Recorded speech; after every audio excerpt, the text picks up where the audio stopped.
ರವಿಕುಮಾರ್ ನಮಸ್ಕಾರ, ಕೇಳಿಸ್ತಾ ಇದೆಯಾ? ಅವರು ಬಿಜೆಪಿ ಮಾಡಲಿಲ್ಲ ನೋಡಿ, ಕೇಳಿಸ್ತಾ ಇದೆ. ಗನಂದಾರಿ ಕೆಲಸ ನೋಡಿ ಓಟ್ ಹಾಕಿದಾರ ಜನ ಅಂತ ಹೇಳಿ ಕೇಳ್ತಾ ಇದ್ದಾರೆ. ಯಾವ ಗನಂದಾರಿ ಕೆಲಸ ನಾನು ಹೇಳೋದಕ್ಕೆ ಬಯಸ್ತೇನೆ. ಈಗ ಈ ಗನಂದಾರಿ ಕೆಲಸ ಮಾಡಿರೋದ್ರಿಂದನೇ ಜನ ಓಟ್ ಕೊಟ್ಟಿದ್ದಾರೆ. ಈಗ ಫಾರ್ ಎಕ್ಸಾಂಪಲ್ ಹೇಳ್ತೇನೆ, ಜಂಗಲ್ ರಾಜನ್ನು ಕೂಡ ನೋಡಿದರೆ, NDA ಆಡಳಿತವನ್ನು ಕೂಡ ನೋಡಿದರೆ ಬಿಹಾರದ ಜನತೆ.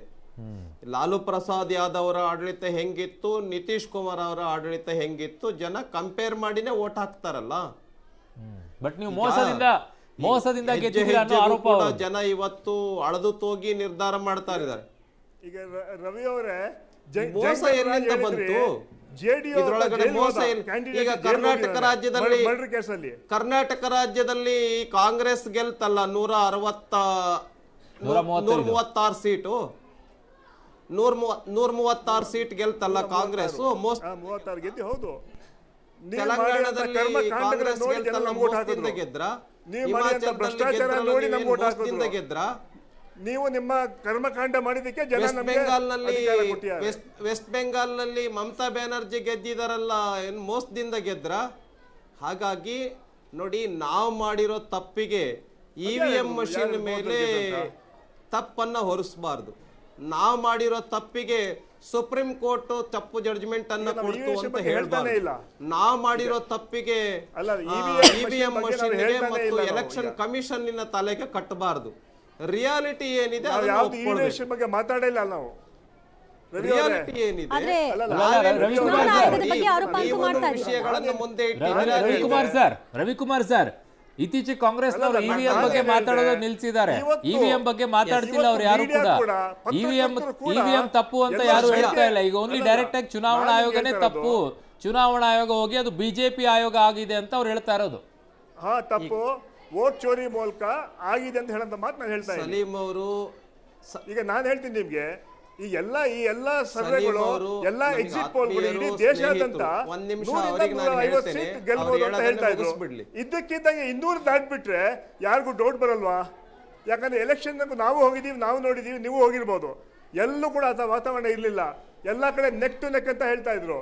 ಇದ್ದಕ್ಕಿದ್ದಂಗೆ 200 ಸೀಟ್ ದಾಟ್ಬೇಕಂತ ಹೇಳಿದ್ರೆ ಎಲ್ಲೋ ಒಂಥರ ಕಾಣದ ಕೈಗಳು ಕೆಲಸ ಮಾಡಿದೆ, ಎಲ್ಲೋ ಒಂಥರ ಷಡ್ಯಂತ್ರ ಆಗಿದೆ. ರಾಹುಲ್ ಗಾಂಧಿ ಹೋರಾಟ ಏನು ಮಾಡಿದ್ರು ವೋಟ್ ಚೋರಿ ಬಗ್ಗೆ, ಅದನ್ನು ತಪ್ಪಂತ ಸಾಬೀತು ಮಾಡಲಿಕ್ಕೆ ಕೆಲಸ ಮಾಡಿದ್ದಾರೆ.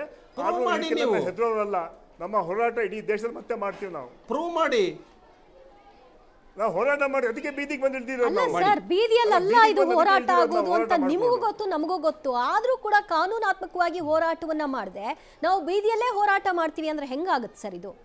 ಅಲ್ಲ, ಏನ್ ಮಾಡ್ತೀರಾ? ಎಲೆಕ್ಷನ್ ಕಮಿಷನ್ ಅವ್ರ ಕಬಿ ಮುಷ್ಟಿಲಿ ಇದೆ. ಎಲೆಕ್ಷನ್ ಕಮಿಷನ್ ಪರಿವರ್ತನೆ ಆಗ್ಬಿಟ್ಟಿದೆ. ಯಾವ ರೀತಿ? ಅಲ್ಲ, ಯಾಕೆ ಕೋರ್ಟ್ಗೆ ಹೋಗ್ಬೇಕು ನಾವು? ಜನರ ಕೋರ್ಟ್ಗೆ ಹೋಗ್ತೀವಿ ನಾವು, ಇವ್ರ ಕೋರ್ಟ್ಗೆ ಯಾಕೆ ಹೋಗ್ತೀವಿ ನಾವು? ಹಾಗಿದ್ರೆ ಈ ಜನತಾ ನ್ಯಾಯಾಲಯದ ತೀರ್ಪನ್ನು ಕೂಡ ನೀವು ಆಕ್ಸೆಪ್ಟ್ ಮಾಡ್ಕೋಬೇಕು. 202 ಮತ ಕೊಟ್ಟಿದ್ದಾರೆ ಅಂದ್ರೆ ನೀವು ಮಾಡಿದ ಆರೋಪವನ್ನು ಅವರು ತಿರಸ್ಕರಿಸಿದ್ದಾರೆ. ನೋಡಿ, ನಾನು ಯಾಕೆ ಬಿಹಾರದ ಜನರ ನ್ಯಾಯಾಲಯ ಕೊಟ್ಟಿರೋದು ಈ ವಿಚಾರ ಎಲ್ಲ ಒಪ್ತಾರೆ. ಯಾವ ಸ್ಥಿತಿ ಇರ್ಲಿಲ್ಲ.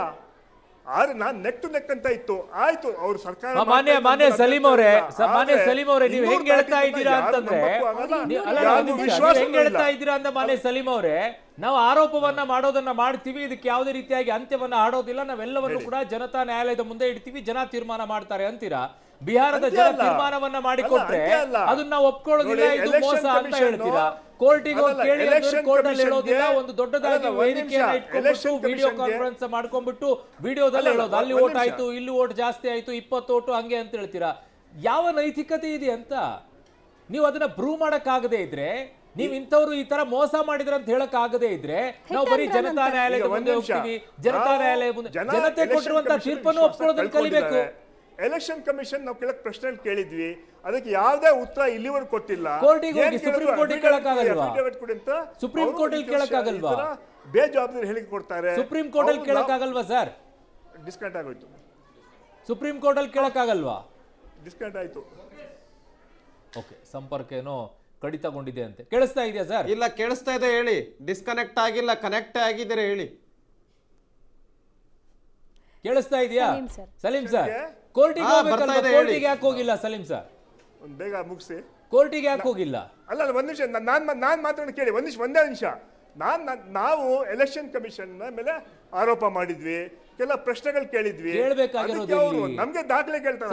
ಎಲೆಕ್ಷನ್ ಕಮಿಷನ್ ಗೆ ಕೇಳಿದ್ರೆ ಅವ್ರು ಉತ್ತರ ಇರೋದು, ಆ ಉತ್ತರವನ್ನ ಸುಪ್ರೀಂ ಕೋರ್ಟ್ ಅಲ್ಲಿ ಕೇಳಿ. ಚುನಾವಣಾ ಆಯೋಗ ಉತ್ತರ ಕೊಡ್ತಾ ಇಲ್ಲ ನಮಗೆ ಅಂತ ಕೇಳಿ. ಸಾಂವಿಧಾನಿಕ ಸ್ಥಾನದಲ್ಲಿ ಕೂತಿದೆಯಲ್ವಾ, ಕೇಳಕ್ಕಾಗಿಲ್ಲ. ಯಾಕೆ ಹೋಗಿಲ್ಲ ಸುಪ್ರೀಂ ಕೋರ್ಟ್ಗೆ? ಜಾಗೃತಿ ಮಾಡ್ತೀವಿ ನಾವು. ಸುಪ್ರೀಂ ಕೋರ್ಟ್ಗೆ ಯಾಕೆ ಹೋಗಿಲ್ಲ? ಲಕ್ಷ ಕಳ್ತನ ಮಾಡಿದ್ರಿ ಮಹಾರಾಷ್ಟ್ರದಲ್ಲಿ, ನೀವು ಗೆದ್ರಿ ಹಿಂಗೆ ಸುಪ್ರೀಂ ಕೋರ್ಟ್ಗೆ ಯಾಕೆ ಹೋಗಿಲ್ಲ? ಎಲ್ಲ ಮಹಾರಾಷ್ಟ್ರದಲ್ಲಿ ಕೂಡ ಗೆದ್ರಿ ಇದೇ ರೀತಿಯಲ್ಲಿ. ಸಲೀಂ ಸರ್ ಸುಪ್ರೀಂ ಕೋರ್ಟ್ಗೆ ಯಾಕೆ ಹೋಗಿಲ್ಲ? ಕಳ್ತನ ಮಾಡಿದ್ರಿ. ಸಲೀಂ ಸರ್ ಅದಕ್ಕೆ ನಾವು ಇವತ್ತು ಜನಜಾಗೃತಿ ಮಾಡಿದ್ವಿ. ಸಲೀಂ ಸರ್ ಸುಪ್ರೀಂ ಕೋರ್ಟ್ಗೆ ಯಾಕೆ ಹೋಗಿಲ್ಲ ಹೇಳಿ? ಸುಪ್ರೀಂ ಕೋರ್ಟ್ಗೆ ಯಾಕೆ ಹೋಗ್ಲಿಲ್ಲ? ಯಾಕೆ ನಾವು ಸುಪ್ರೀಂ ಕೋರ್ಟ್ ಹೋಗ್ತೀವಿ?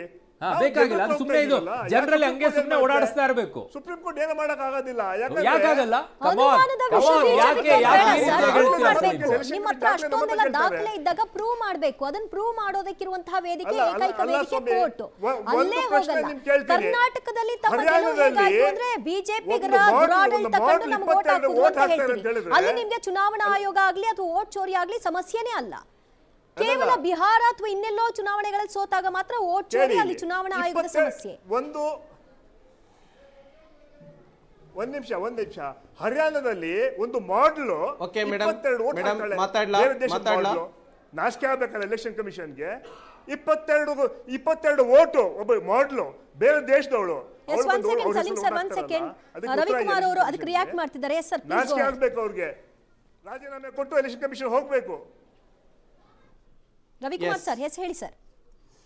ನೋಡಿ ಈಗ ಎಸ್ ನನಗೊಂದು 2 ನಿಮಿಷ ನಮ್ಮ ಸಲೀಂ ಅವರು ಮಾತಾಡಿದ್ದಾರೆ, ಆತ್ಮೀಯ ಸ್ನೇಹಿತರು.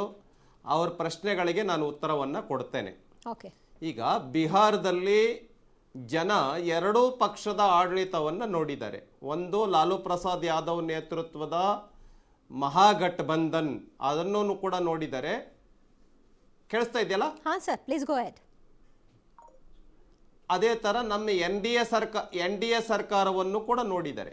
ಇವೆರಡೂ ಸರ್ಕಾರಗಳ ಆಡಳಿತವನ್ನು ಕಂಪೇರ್ ಮಾಡಿ, ತುಲನೆ ಮಾಡಿ, ನಮ್ಮ ರಾಜ್ಯಕ್ಕೆ ಯಾವ ಸರ್ಕಾರ ಸೂಕ್ತ ಅನ್ನೋದನ್ನು ಅಳೆದು ತೂಗಿ ಪ್ರಬುದ್ಧ ಮತದಾರ ತೀರ್ಪನ್ನು ಕೊಟ್ಟಿದ್ದಾನೆ. ಇವತ್ತು ಬಂದಿರತಕ್ಕಂಥ ತೀರ್ಪೇನಿದೆ, ಇದೊಂದು ಮಹಾ ತೀರ್ಪು. ಈಗ ಇಷ್ಟೊಂದು ಸೀಟ್ಗಳು ಎನ್ ಡಿ ಎಗೆ ಹೇಗೆ ಬಂದವು ಅನ್ನುವಂಥ ಒಂದು ದೊಡ್ಡ ಕ್ವಶನ್ ಮಾರ್ಕು ಕಾಂಗ್ರೆಸ್ಸಿನ ವಲಯದಲ್ಲಿ ಇದೆ. ಯಾಕೆ ನನಗೆ ಆ ರೀತಿ ಕ್ವಶನ್ ಇದೆ ಅಂತ ನನಗೆ ಅರ್ಥ ಆಗ್ತಾ ಇಲ್ಲ. ಈಗ ಫಾರ್ ಎಕ್ಸಾಂಪಲ್ ಇಲ್ಲ ಎಕ್ಸಿಟ್ ಪೋಲ್ಗಳಲ್ಲಿ 130, 140, 150, 160 ಸೀಟ್ ಇದ್ವು. 210 ಹೆಂಗ್ ಬಂದ್ರು ಅಂತ ಕೇಳ್ತಾ ಇದ್ದಾರೆ. ಏನು ಜನಕ್ಕೆ ನಾವೇನು ಕೈ ಹಿಡಿದು ಹೋಗಿ ವೋಟ್ ಹಾಕ್ಸಿದೀವ? ಜನ ನಿರ್ಧಾರ ಮಾಡಿದ್ದಾರೆ, ಜನ ಬಂದು ವೋಟ್ ಹಾಕಿದ್ದಾರೆ. ಬಹುಶಃ ಐತಿಹಾಸಿಕವಾಗಿರ್ತಕ್ಕಂಥ ಪರ್ಸೆಂಟೇಜ್ ಆಫ್ ವೋಟಿಂಗ್ ಜಾಸ್ತಿ ಆಗಿದೆ.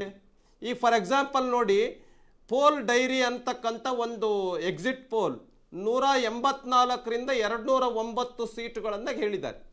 ಪೋಲ್ ಡೈರಿ 184ರಿಂದ 209ರವರೆಗೆ ಗೆಲ್ಬಹುದು ಎನ್ ಡಿ ಎ ಅಂತ ಹೇಳಿದ್ದಾರೆ.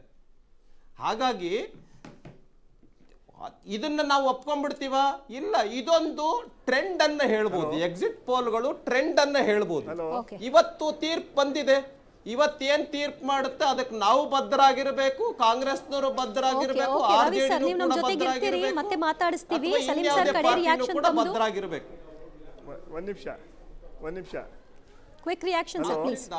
ನಾನು ಹೇಳೋದಕ್ಕೆ ಬಯಸ್ತೇನೆ, ಕುಣಿಲಾರದೆ ಇರ್ತಕ್ಕಂಥವ್ರು ನೆಲಡೊಂಕು ಅಂತ ಹೇಳೋ ರೀತಿನಲ್ಲಿ ಸರ್ ಸಲೀಂ ಮಾತಾಡ್ತಾ ಇದ್ದಾರೆ, ಕೇಳಿಸ್ಕೊಳ್ಳೋಣ ಸರ್ ಪ್ಲೀಸ್. ಎಸ್ ಸರ್ ಹೇಳಿ. ಹಲೋ ಹೇಳಿ ಸರ್. ಅಲ್ಲ, ಡೊಂಕು ಅಲ್ಲ, ಇಡೀ ದೇಶದಲ್ಲಿ ಏನ್ ಮಾಡಿ ಷಡ್ಯಂತ್ರ ಮಾಡಿ ಅಂತ ಇಡೀ ಜನರಿಗೆ ಗೊತ್ತಿದೆ. ರವಿಕುಮಾರ್ ಅವ್ರನ್ನ ಹೇಳಿದ್ರು, ನಾನು ಹೇಳ್ತಾ ಇರೋದು ಆಯ್ತು, ತೀರ್ಮಾನ ಮಾಡಿ ನೀವು ಎಲೆಕ್ಷನ್ ಗೆಲ್ಸ್ಬಿಟ್ರಿ. ಆದ್ರೆ ನಾನು ಹಿಂದೆ ದೊಡ್ಡ ಷಡ್ಯಂತ್ರ ಇದೆ, ಕಾಣದ ಕೈಗಳಿವೆ, ವೋಟ್ ಚೋರಿ ಆಗಿದೆ ಅಂತ ನೇರ ಆರೋಪ ಮಾಡ್ತೀವಿ ನಾವು. ಅವರ ಈಗ ಎಕ್ಸಿಟ್ ಪೋಲ್ ಅಲ್ಲೇ 130-50 ಬಂದಿದೆ. 200ಕ್ಕೆ ದಾಟ್ಬೇಕಂತ ಹೇಳಿದ್ರೆ ಸಂಪೂರ್ಣವಾಗಿ ಕೇಂದ್ರ ಸರ್ಕಾರ, ಬಿಜೆಪಿ ಸರ್ಕಾರ, ಅಮಿತ್ ಶಾ, ನರೇಂದ್ರ ಮೋದಿ ಅವರು ಮತ್ತೆ ಎಲೆಕ್ಷನ್ ಕಮಿಷನ್ ಶಾಮೀಲಾಗಿ ಎಲೆಕ್ಷನ್ ನ ಗೆಲ್ಸಿದ್ದಾರೆ. ಯಾರಿಗೆ? ಬಿಜೆಪಿ, ಜೆಡಿಯು ನ ಗೆಲ್ಸಿದ್ದಾರೆ. Okay Salim sir, thank you. Time out. Thanks a lot ಮಾತನಾಡಿದ್ದಕ್ಕೆ.